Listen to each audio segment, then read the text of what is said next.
Jamaica, or Jamaica as it was known to the Arawak Indians.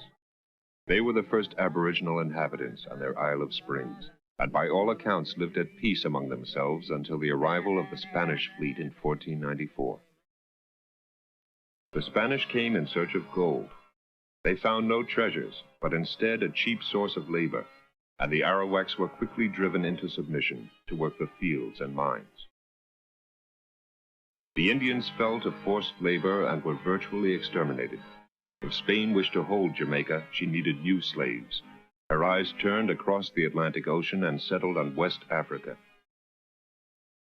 The first slave ships, packed with their black cargo, anchored in Jamaica in 1517, and in the following years, hundreds more sailed off from the Gold Coast, with Africans bound together in darkness and disease. Those who survived their voyage held up to their new captivity and quickly supplanted the few remaining Arawaks. However, not every ship returned to Jamaica, nor could every plantation control its enslaved. Some Africans chose open rebellion. Organized insurrections increased with time, only to be crushed again and again by the Europeans. In 1655, Jamaica was invaded by the British fleet. In the midst of the confusion, large numbers of Spanish slaves took their chances and fled into the dense interior, where they banded together for protection. Within a few years, Spain formally relinquished control of the island, and Jamaica began a new and dark chapter under English rule. Lost to the isolation of the thick and hilly Midlands, the fugitive slaves cared little. They were free men, and now concentrated on building their numbers. While below, the British colonists streamlined the patterns of slave trade already firmly entrenched. Towards the early 18th century, Jamaica began to prosper as a major sugar colony. The English king was delighted, and to encourage an even healthier plantation economy, thousands of new slaves were acquired, and new settlements flourished. The island now supported a large black population, bound under a determined white minority. Through ignorance and greed, Jamaica and slavery became one, with the slave trade ruling the fates of all parties involved. Word spread of those slaves who had escaped during the British invasion and who now roamed the interior. They became known as Maroons, from the Spanish cimarron, or unruly ones, and their bold organized raids on white settlements shocked the English and inspired other slaves to escape and join those already free in the mountains. Many early Maroons were born in Africa. They represented many differing tribes with their own cultural backgrounds and languages. There were the Ashantis and Fantis, the Aways and Gos, the Igbos and Yorubas, and countless others between. From these individuals, a common society took root and arose in the forests to become the Maroons. The British colonial government, recognizing its growing vulnerability, organized a series of military campaigns against the Maroons, yet these almost always met with defeat. Even though the English forces greatly outnumbered the Maroons and were far better equipped, it seemed these Maroon soldiers, led by their disciplined officers, were all but invincible. The Maroons fought a guerrilla war, camouflaged in leaves and lying in ambush, and they used the abang, a horn, whose sound carried over long distances to forewarn others of the approach of enemy forces. The fighting grew, often desperate for both sides, but the Maroons simply could not be defeated, and so in 1739 the English sued for peace. The two major groups of Maroons, one to the west in the Cockpit country, and one in the eastern Blue Mountains, signed formal treaties, entitling the Maroons to full freedom and self-rule, large land grants, exemption from taxation, and peace. Today, the descendants of these people live a peaceful life in the hills of Jamaica. The Maroons haven't forgotten their heroic past. They recite tales of Grandee Nanny. Grandee Nanny, the ancient freedom fighter, the great Maroon heroine who used her awesome supernatural powers to keep the English at bay. They recall the glories of past battles, but above all, they cling to the freedom for which their ancestors fought so bitterly. Today, Jamaica is an independent nation, a dynamic, changing third world country. The Maroons are full Jamaican citizens, but still they remain a people apart, islands within an island. They understand the Jamaican wilderness as no one else can. The mountains, the woodlands, the caves, and the rains, always the rains.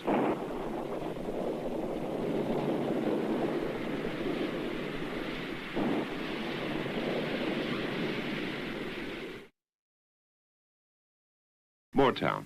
This is the largest of 4 Maroon towns in Jamaica, and its population is thought to number well above 1,000 residents. It was here that a large number of the Eastern Maroons settled shortly before their historic treaty with the British in 1740. The impression of isolation is deceptive. For generations, the Maroons of Moortown have been in close contact with people from the outside.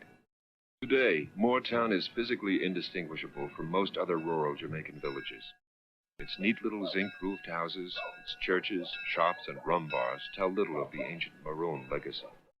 At first glimpse, there is nothing in Moortown to summon up images of a turbulent past. But beneath the surface, the past lives on.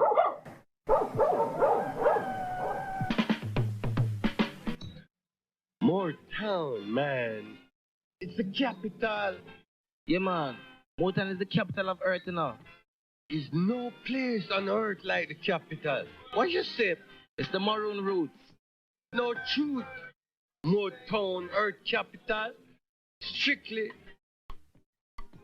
In Moortown, there is a strong sense of continuity with the Maroon past. For all the changes that have come to Moortown in the last century, there remain many elements connecting today's lifestyle to that of earlier years. Although they are Jamaican citizens, the Moortown Maroons are still governed in the tradition of the treaty by an elected council and chief officer called the Colonel, Colonel C.L.G. Harris. My duty as Colonel, simply stated, is to work for the betterment, the all-round betterment of our community. But as you may well surmise, there are several facets of this rather large sphere of responsibility. Some of these, a few of them are, I must preside at all meetings, committee meetings and township meetings. I must make representations to the government on behalf of my people. I must settle disputes, particularly those involving more than one claimant to any special parcel of land.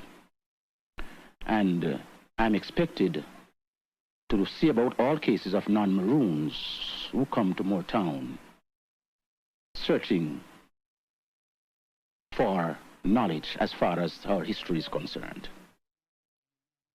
As in the past, land in and around Moortown is communally held by the Maroons as a group, although it is divided up into small farms cultivated and maintained by individuals. The Maroons are still not required to pay taxes on these lands. The farmers of Moortown continue to follow the time-tested traditions of their ancestors. Using the clearing technique known as slash and burn, they grow a few basic subsistence crops, mostly tubers such as yams, dasheen, and cocoa. Farming along the steep slopes is formidable. With cutlass, hoe, and fork, the soil must be worked and the seed sown. So the grandparents planted, and so their grandparents before them.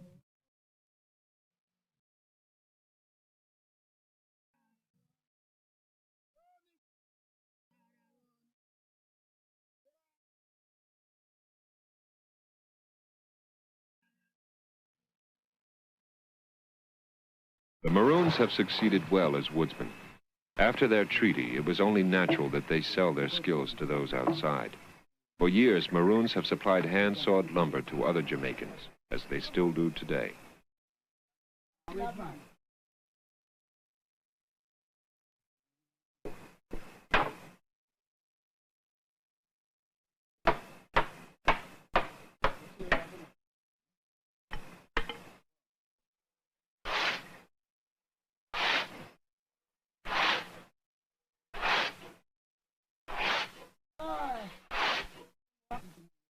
The forests abound in hard lumber, but the work is demanding and slow, and the pay is low.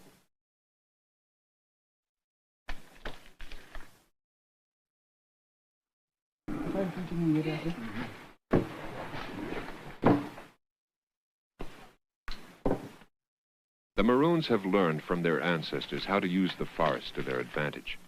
Wild plants such as thatchhead provide a steady source of food in the farthest reaches of the forests. Some of these edible plants are known only to Maroons today. It was such knowledge that saved the early Maroons in times of emergency when crops could not be relied on.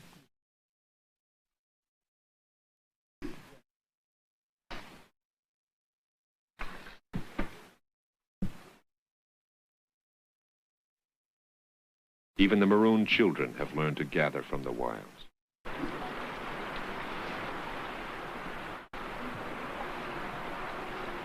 The Maroon country also abounds in rivers and streams. Today, as in the past, these provide people with a supplementary source of food which can be depended on when times are hard.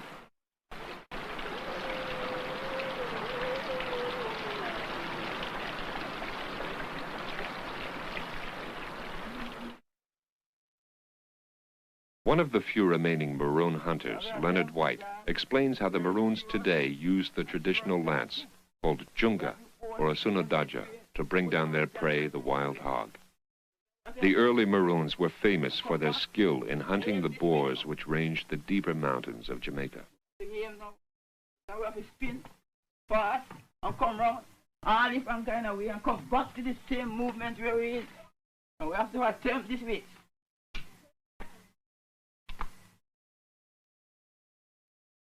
Dog, plenty, and hold them this way. To help preserve the meat of the wild hog, the Maroons created a special method of preparation called jerking. The meat is seasoned with a mixture of salt and hot pepper and then put aside to cure for several hours. It is later roasted over an open fire. The jerking method has been adopted by other Jamaicans, and today jerk pork has become a favorite delicacy on the island. Wild hog is a very dangerous thing. The wild hog is a very dangerous thing, So we have to have this. so we need this as our defense. Defense. All time. The old-time Maroons used to use it this way, Gun. like a gun, to defend themselves. Fight. During the days of Grandy Nanny, we had to use it in this way, To have it this way. Fight with and also to kill the wild hog. wild. All different kind of ways. We used it all different kinds of ways during the old-time days. Therefore, call it. We call it the Asunu Daja. Raja, the official abang blower for Moortown, prepares his abang for signaling. This instrument, which originated in West Africa, was used as a strategic device to keep the Maroons forewarned of the approach of enemies. Even today, the tonal language of the abang can be used to signal emergency, but more often it is used to call the Maroons to assembly. The language of the abang is a Maroon's secret. The signals for war, carried down from previous generations, have not been forgotten.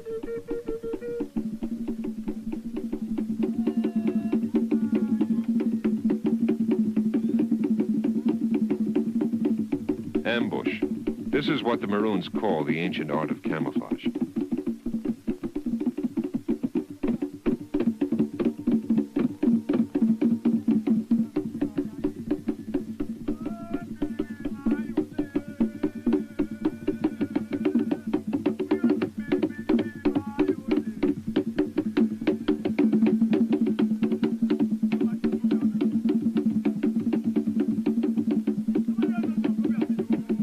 Such ingenuity that contributed to the military successes of the early Maroons.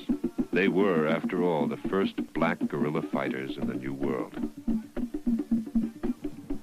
Today, their memory lives on in this practice, reenacted during special ceremonies, such as this one, presided over by the Colonel and Assistant Secretary of Moortown.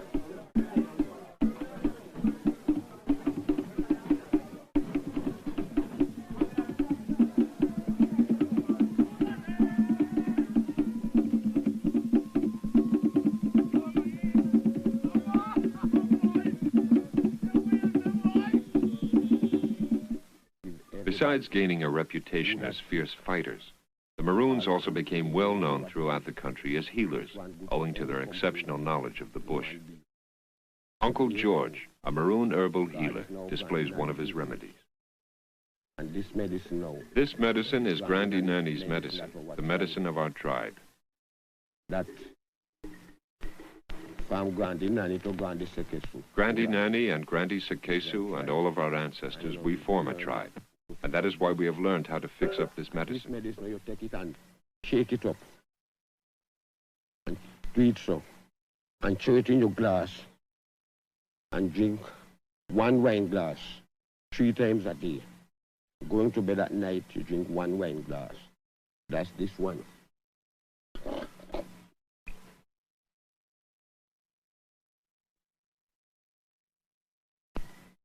This medicine goes to lots of people. This medicine has gone out to lots of people, more than 1,000. It is good for the stomach. This is our weed. This now is one of our weeds. We take this and juice it and use it to bathe people. Pain and all sickness. We use it to treat pain and various kinds of sickness and complaints. This is our weed. It is called Grandi Nani weed. In some cases, sickness may require more than herbal treatment. This young man is complaining of stomach pains.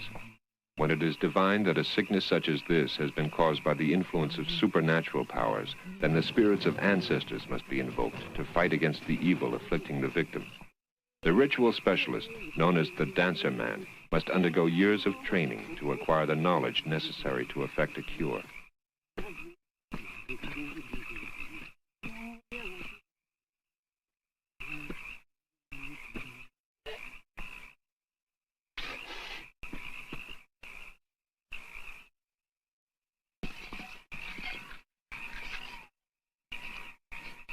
Sacrifice may be offered.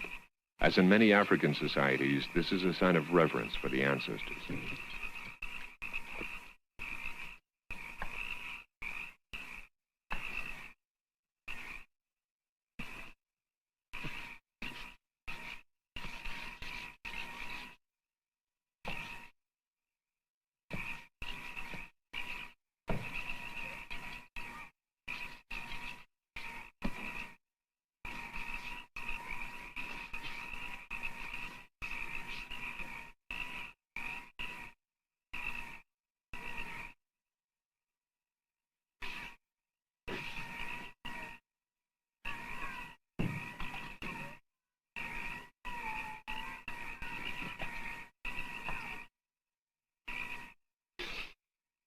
The close tie between Maroon healers and the spirits of their ancestors is an important part of traditional Maroon culture.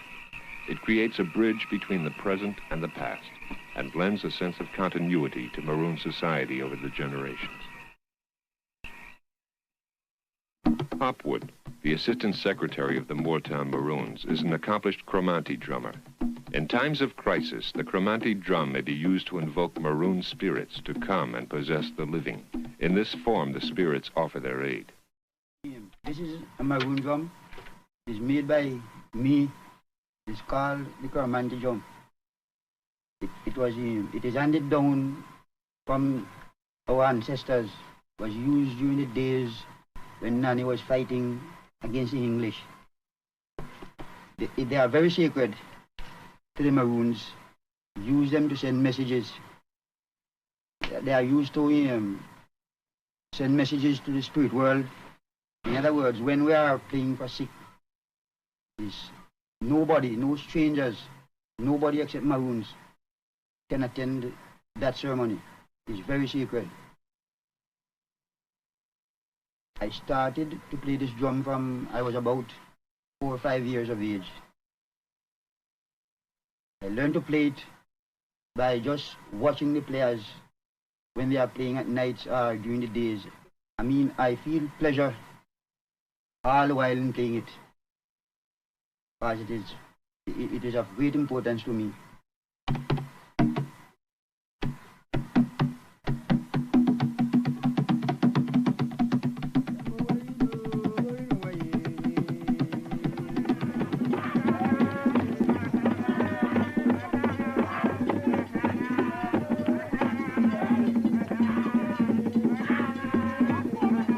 During an annual celebration in October, the Maroons combine drumming and singing with dance.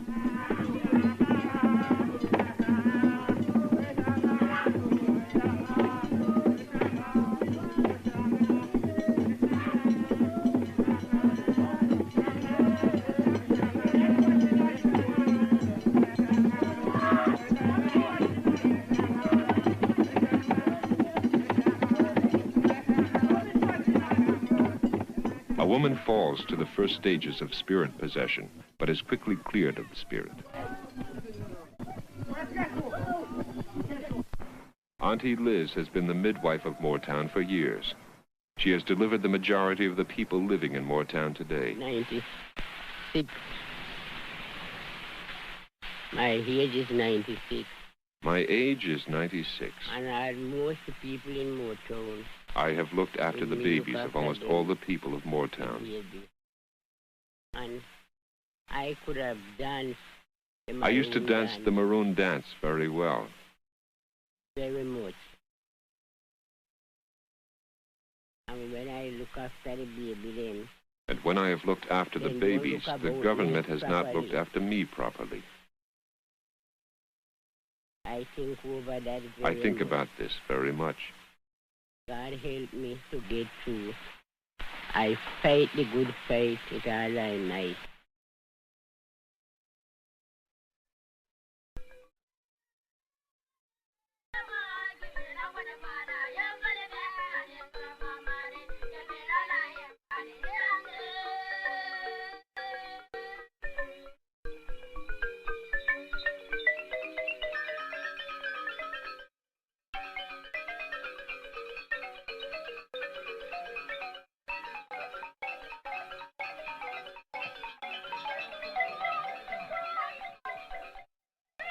The younger Maroons are still surrounded by tradition.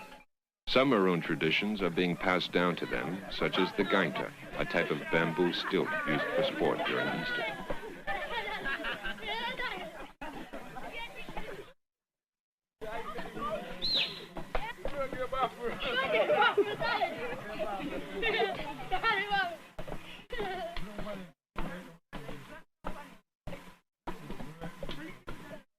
But change is in the air.